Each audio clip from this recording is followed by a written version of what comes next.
Pues muy buenas, aquí estamos de nuevo y nada, vamos a hablar ahora de lo que haga de sí ese fin de semana del Gran Premio de Moto2 y Moto3 en la India y un poco de Superbike, de lo que ha pasado en el Gran Premio de Aragón y de cómo está en sí el propio campeonato.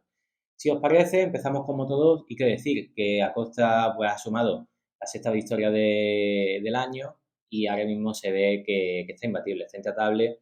Tiene la velocidad todos los fines de semana, clasifica bien, es un piloto combativo, que bueno, que la capacidad para adelantar que tiene ya lo hemos visto y por lo tanto se ve muy complicado que Tony Arbolino, que sí que ha hecho su mejor fin de semana y no hacía podio desde el Gran Premio de Alemania, ha hecho pues eso, una muy buena actuación en este fin de semana, pero que claro, la distancia del campeonato ha aumentado hasta los 39 puntos entre Acosta y Arbolino, así que va a tener difícil Tony, que el Mundial llegue vivo a los últimos grandes premios, ¿no? Todavía quedan 7 por delante, como bien sabéis. Y luego el podio lo completó un Joe Roberts, que bueno, fue una pena por Sergio García, que podía haber conseguido su primer podio en Moto2 después de una lucha en las últimas 2 vueltas muy bonita entre ambos. Sergio y Joe se repasaron por todos lados. Se veía como García intentaba explotar sobre todo los puntos de adelantamiento de las 2 primeras partes del circuito, más stop and go, más de esas fuertes frenadas que tiene. Y luego, justo ya cuando él estaba liderando a falta de muy poquitas curvas, a la llegada de esa curva 12, intentando tapar huecos y frenar más tarde, fuerza muchísimo y tiene que irse largo y levantar con tal de no bloquear el tren delantero. Y ahí es donde Joe pues consolida su primer podio de la temporada en Moto2. Pues ya va ya bastante tiempo sin acabar en el tercer cajón. Y bueno, hay que hablar sobre todo de ese momento inicial de la salida.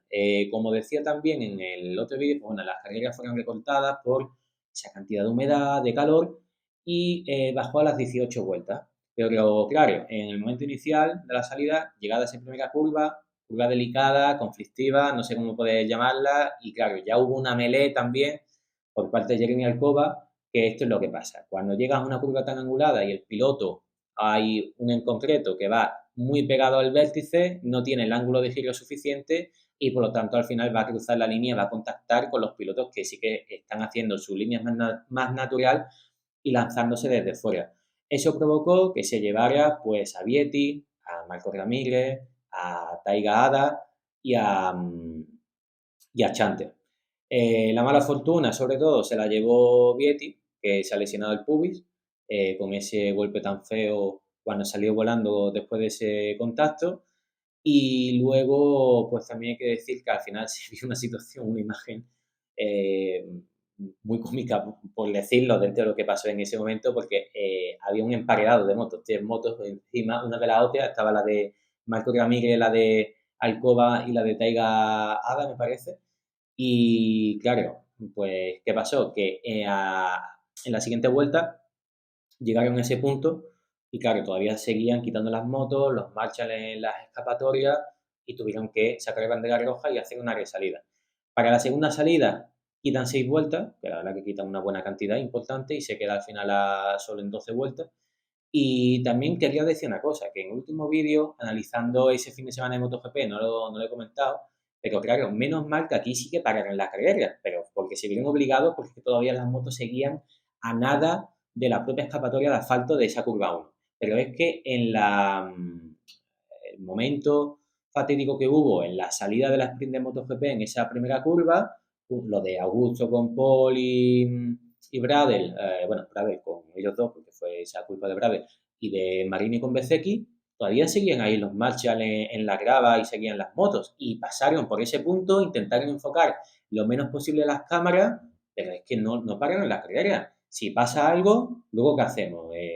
Sacamos unas velas, unas condolencias para las personas que hayan sufrido. No, hombre, es que no aprendemos de estas cosas. Es siempre que esté muy al límite, pues bueno, para intentar no alargar más los horarios, claro, además en la sprint de MotoGP que ya se había retrasado tanto por el tema de que se hacían el entrenamiento, la lluvia, y luego como el sol estaba bajando tanto en pista, pues no querían alargarse más, pero bueno, pues mejor alargarse o buscar una solución diferente que provocar una catástrofe y dejarla en manos del destino que no pase nada, ¿no?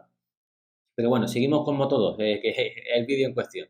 Llegamos a la segunda salida y ahí sí que Arbolino no se puede poner en primera posición como hizo en la primera salida, se ven más obstaculizados por Sergio García y luego Alcoba arrastraba una long lap para esa segunda carrera, que es curioso, intentando hacerla, se cae porque se va largo y se mete en la grava, pero lo que no me gusta es la actitud de que no hace de eso, ir a por la moto, de levantarla, de seguir, cuando el trabajazo que tienen todos los mecánicos, todo el equipo, cuando en tan pocos minutos este de que si me cierran el pit lane no puedo salir a la segunda salida de la carrera y al final tú no haces ni el mínimo intento de seguir, ¿no? Solo por agradecer y comprender ese esfuerzo que sí que ha hecho tu equipo. La verdad que esas cosas a mí no me gustan, están bastante feas. Luego también en la primera vuelta tuvimos lío con Canet porque en la frenada del acuatio él comentó, o bueno, no lo he escuchado directamente de su boca, pero sí no me sale ahora el nombre de Mikel Pons, ¿no? El que estaba allí presente en representación del equipo de Sito, que decía que todos los demás que habían frenado muy pronto, ¿no? A ver, Canet ha frenado más tarde, imposible. Se ve en la cámara subjetiva que empieza a adelantar, no sé si a 7 o 8 pilotos, y al final, claro, al primero con el que contacta, que es el que se le cruza, porque no había forma de parar la moto ni de meterla en curva, evidentemente, fue con San Lowe, que se lo llevó puesto, y por medio también estaba Buria, que no se ve bien en la repetición, pero imagino que con tal de evitar el contacto con ellos dos, pues también se va al suelo. Luego, la acción de Alonso López con Dixon en esa curva 3, que no entiendo cómo no hay sanción. Yo todavía no he visto eso, ningún comunicado, ninguna sanción para Alonso, y es que siempre está metido en los líos. Y lo que pasa, sobre todo, que yo entiendo que pueda cometer un fallo, que, mira, pasan mil cosas al final, pero es que ninguna de ellas reconoce su fallo. Yo creo que estas cosas no se pueden permitir, porque es que Dixon no hace nada raro. Evidentemente, Alonso calcula mal porque piensa que Dixon se va a ir largo y él puede coger el interior, pero es que intentando coger el interior no había sitio, evidentemente, y lo tira y se van los dos al suelo. Mm, no entiendo esta actitud de Alonso porque si él reconociera, me he equivocado, lo he hecho mal, pero me hace mucha gracia porque antes de salir a la carrera dice, bueno, muy atento a la salida porque hay pilotos que están delante y no están acostumbrados a ver qué puede pasar, y en las dos salidas él lo que hace es directamente atacar el vértice de la 1, buscar el interior sin ángulo de giro suficiente y no forma allí también otra melee, pues de milagro, ¿qué hace? Obligar al piloto que venía desde fuera a cortar y levantar la moto y obligando a los demás también que corten. Al final es el efecto dominó, ¿no? Pero, y hacen lo mismo en las dos salidas y no pasa nada más de milagro. Entonces, estas cosas no están bien. Yo entiendo que Alonso entienda que este año, bueno, él se esperaba mucho más. Yo creo que la voz oscuro en muchos grandes premios no ha estado al nivel que se esperaba o tan competitiva, sobre todo como en los últimos 2 años, como ha sido en este Gran Premio de la India, que han sufrido más, Fermín Aldeguer también, pero no justifica ciertas acciones que lleva a cabo, ¿no? Aún así, hay que decir que sigue quinto del Mundial, lleva los mismos puntos que Canet, que está cuarto, y son pilotos muy rápidos, muy consolidados de la categoría, pero creo que ciertas acciones y cierta... es que no me sale ahora, pero la presión por conseguir resultados tienen que gestionarla mejor. Luego también quería decir de Moto 2 que lo tenía en la cabeza y ya se me ha olvidado completamente. Sí, bueno, Izan Guevara, exactamente. Estaba haciendo un muy buen fin de semana, se clasificó directamente, bueno, no se clasificó directamente a Q2 por poco, pero ya se veía en opciones bueno, en la lucha por los puntos y al final Izan acaba la carrera, que lo tenía por aquí, que acaba 13º. Se le va viendo un saltito, evidentemente no es lo que se espera de un campeón como Izan Guevara, sabemos que la adaptación a Moto 2 es complicada, que hay pilotos que dependiendo de su estilo de pilotaje, pues le va mejor o no, pero yo creo que hay que darle ese tiempo y que poquito a poco veamos ese salto, porque ahora sí que lo estamos viendo más regularmente, el último Grandes Premios en esa lucha por los puntos, ¿no? Entonces, yo creo que Izan, poquito a poco y sobre todo el año que viene, esa entrada de los neumáticos Pirelli, a ver cuánto cambia, porque las prestaciones con los neumáticos Dunlop van a ser muy diferentes, van a ser ya neumáticos de competición, no neumáticos tan generalistas que se utilizan en tantas competiciones y al final no son diseñados para prototipos, como digo. Así que ya veremos si esto beneficia y permite a Island que pueda dar el salto que tiene que dar. Por ejemplo, Sergio García está haciendo una temporada de debut brutal, a puntito, como he dicho antes, de conseguir el podio este fin de semana, pero claro, el estilo de pilotaje en comparación con el de Ethan, yo sí que veía a inicios y en pretemporada y antes de que comenzara la misma, de que iba a resultarle más favorable que al propio Ethan. Y yo creo que después de hablar de la categoría de Moto 2, podemos pasar a Moto 3, que bueno, el campeonato se pone también con Masia empatado a punto por Holgado, que sigue líder, y es verdad que Holgado ha tenido una serie de grandes premios que lo vamos a ver ahora, como le pasó en Montmeló, que se cae en la última vuelta en el Curbones. Es decir, ha cometido unos cuantos ceros, como le pasó en Asen también, que tuvo una mala clasificación, no pasó el corte y al final tuvo una caída en las primeras vueltas, que eso ha provocado que los demás pilotos se puedan echar encima y recuperar los puntos que estaba consolidando muy bien cada fin de semana Holgado. Y vimos como a Denis Onchu al final lo sancionaron saliendo último el domingo por no entrar a boxes cuando dirección de carrera se lo indicó a lo largo de los entrenamientos, ¿no? Por unos problemas técnicos. Y bueno, también tenemos en el Mundial a Iván Ortolá, que sigue a 34 puntos, y ya sigue más alejado Diego Moreira. ¿Qué decir sobre todo? Pues que Masia este fin de semana ha estado intratable, tanto en condiciones como de mojado y de seco. Hay que acordarse que empezó a llover en la Q1 del sábado en Moto3 y aún así Masia fue capaz de hacer la pole, de imponer su ritmo. Y en seco vimos en esa carrera del domingo cómo se mantuvo constantemente en ese ritmo de 1.59, se llevó consigo a Sasaki, los dos escaparon y dejaron por detrás un grupo, pues bueno, el típico grupo de Moto3 numeroso, importante, donde estaba David Alonso, donde estaba Daniel Gado, donde estaba Beijel, donde estaba Kaito Toba. Y sobre todo, quería decir que Bertele, que vimos en un fin de semana donde desde los primeros momentos de los entrenamientos estaba luchando arriba y que se estaba adaptando bien al circuito, en la tercera vuelta se cayó. Y en esa primera curva también tiene, bueno, que se le va adelante, una caída suave, desliza, pero no hace el ir a por la moto, el levantarle y volver a pista. Yo estas son las cosas que no entiendo, que si al final no son inculcadas desde que los chavales también empezaron el campeonato, pues algo a lo mejor está fallando también. Y luego decir que a falta de 6 vueltas, Sasaki empieza a quedarse, ya no es capaz de mantener el mismo ritmo que Masia y por lo tanto Beiger, que venía en una muy buena progresión, se trae consigo también a Toba y los dos dan caza a Sasaki. Y a falta de las últimas 3 vueltas vemos ya el jaleo que incluso en razón estaban comentando que si Beiger no iba a adelantar a Sasaki para no quitarle más puntos en el campeonato y me parece que eso no fue así. Toba adelantó a los dos, empezaron una serie de adelantamientos y en la última vuelta, cuando Beiger no había intentado adelantar todavía a Sasaki, ya sí que lo probó.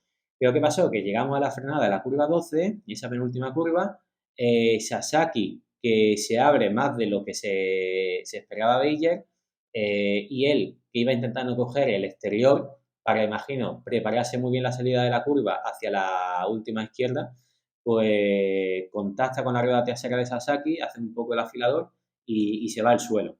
Una pena para el piloto holandés, la verdad, que está haciendo una temporada, sobre todo una segunda parte, desde esa carrera que le vimos tan buena en Silverstone, que no pudo acabar de rematar, se le ve con velocidad, también se le vio un muy buen fin de semana en Spielberg, en el Red Bull Ring. Así que un piloto también que habrá que estar muy atento en el futuro para la temporada que viene y el resto de carreras que queda de que pueda estar luchando ahí arriba, ¿no? Y de Moto3, pues decir que al final eso, Kaito Toba acabó segundo, Sasaki tercero, Holgado pudo salvar el fin de semana acabando cuarto.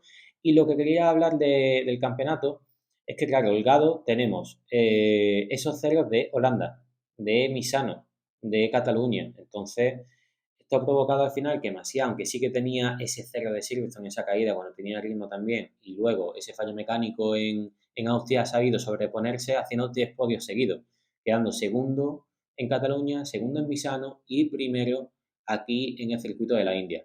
Por lo tanto, también tenemos un mundial de Moto 10 que hasta Chester, desde luego, que tiene pinta de que va a llegar vivo y que queremos verlos a todos luchando en un pañuelo en la última curva de la última vuelta.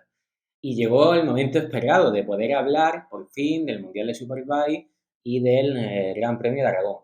Antes de nada, quería bueno, pues, apuntar, evidentemente, y resaltar esa espectacular remontada que hizo Danilo Petrucci en la carrera del sábado, porque salía en 24ª posición debido a que en el momento de la salida de boxes bueno, del entrenamiento clasificatorio se fue a solo en la curva 8 y eso dinamitó por completo las opciones de poder clasificar bien.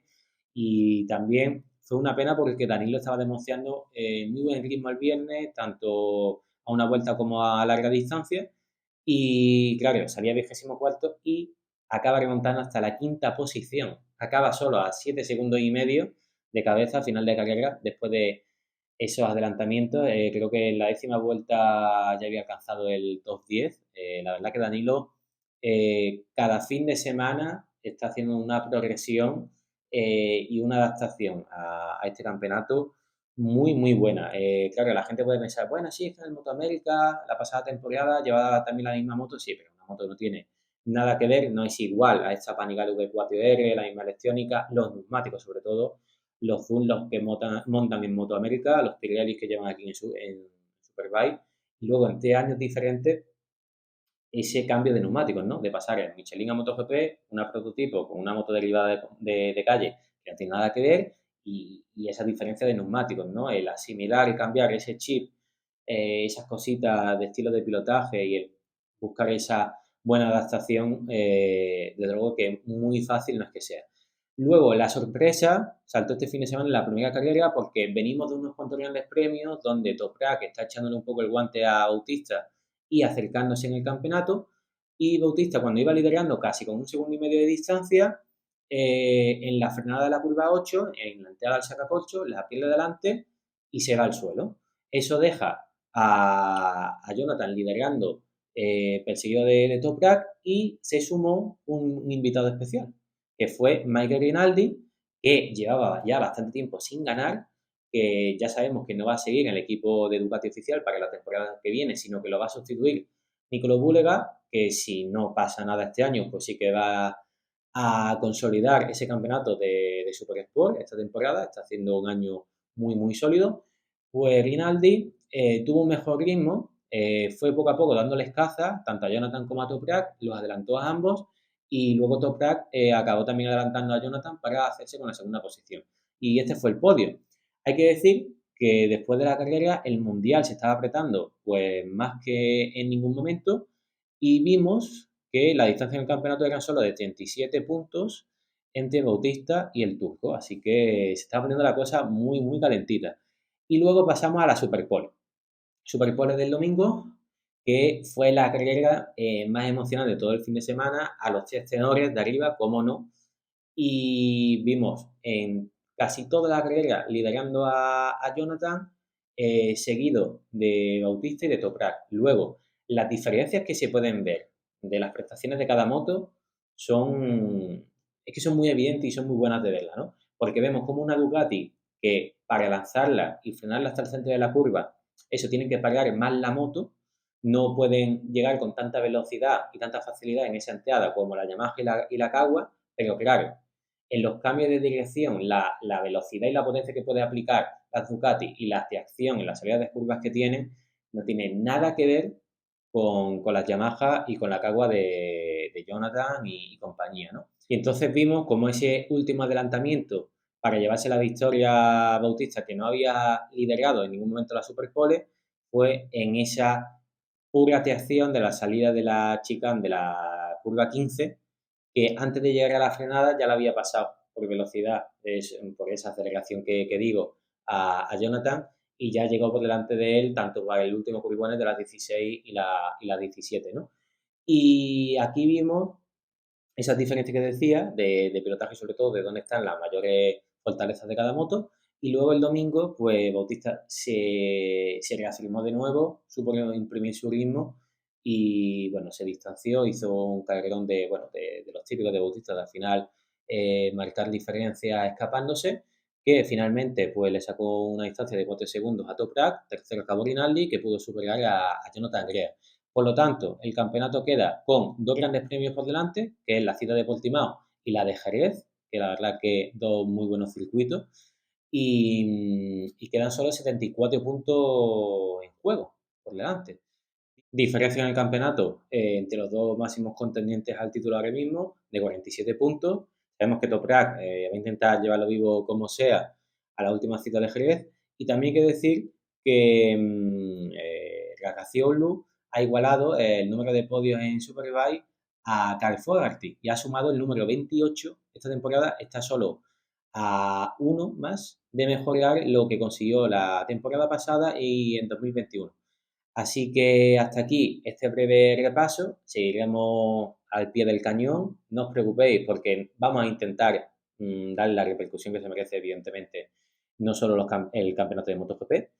Y nada, la falta de tiempo es el único problema que tenemos. Así que os dejamos por aquí y nos vemos en los siguientes vídeos.